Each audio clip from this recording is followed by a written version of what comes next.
সঙ্গী ইচ্ছা করে হয়নি, তুমি সঙ্গী বানাইছো। যেমন সঙ্গী তালাশ করেছে, সঙ্গী হাতে নিয়ে তুমি রওনা হয়েছো। সঙ্গীরা আলাদা রেখে কবরে ঢোকা যাবে না।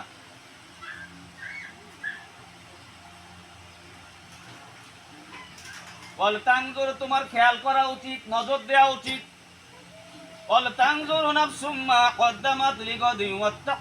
তুমি আগামী দিনের জন্য যা পাঠাচ্ছ ওগুলো তোমার অচল না অচল, চলবে কি চলবে না,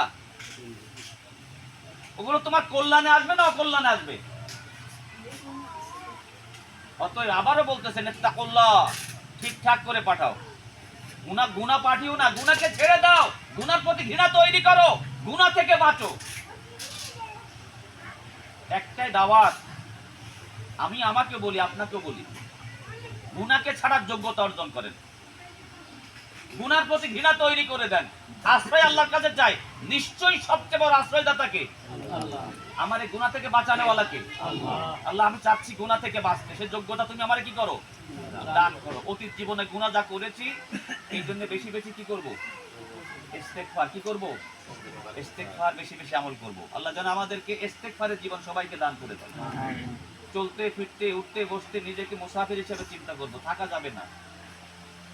যখন এই চিন্তা করব থাকা যাবে না, তখন চিন্তা চেতনা কি হবে, একটু খাটো হয়ে যাবে, তাই না? এই জন্য নিয়ন্ত্রণের মধ্যে আল্লাহ তাআলা আমাদেরকে আসার তৌফিক দান করুক, গুনাহ ছাড়ার যোগ্যতা দান করুক। যা করে ফেলেছি আল্লাহ যেন অতীতের জীবনে গুনাহ মাফ করে। তবে একটা গুনাহ কিন্তু মাফ করেন না, এই মেসেজটা দিয়ে যায়। এটা হচ্ছে হকুল ইবাদ। হকুল ইবাদ মানে বান্দার হক, শুধু বান্দার হক না, আল্লাহর যে কোনো মাখলুকাতের হক।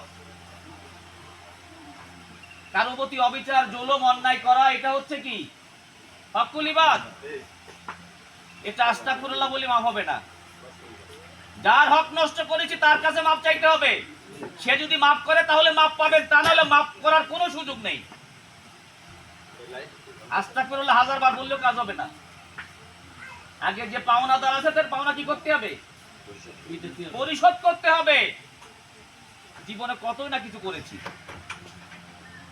আবেগপ্রবণ ইমোশনের জীবন। কতজনের ডাব খাইছি, কতজনের আম খাইছি, কতজনের কাঁঠাল খাইছি, কারো কেউ জানেও না, চুরি করে খাইছি। এই জীবন নেই কার, প্রত্যেকে কিন্তু বন্ধু রঙিলা জালে ধরা। যেভাবেই স্বপ্ন দেখি না কেন, স্বপ্ন সব মিথ্যা।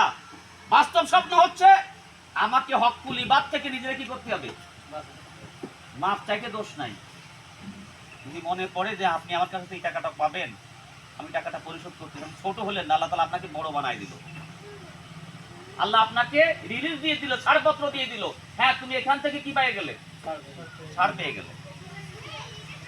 এই জন্য হকুল্লাহর আগে হচ্ছে কোনটা, যার যেটা নষ্ট আছে। অনেকে আছে এরকম, আমাদের মধ্যে ট্র্যাডিশন আছে, কালচার আছে, ভাই বোনের মধ্যে যে সম্পর্ক, বিশেষ করে সম্পদ বড় বিপদ।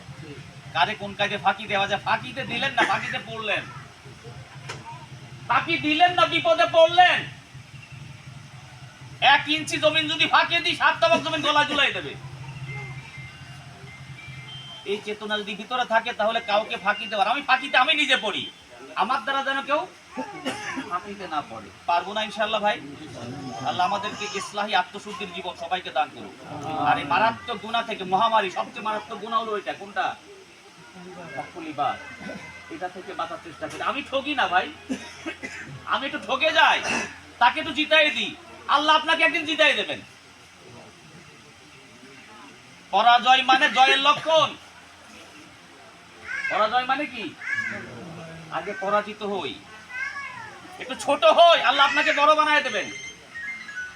ঠিক আছে না? ইনশাআল্লাহ আল্লাহ যেন আমাদের এই অনুভূতিকে ভিতরে জাগ্রত করা তৌফিক দান করে।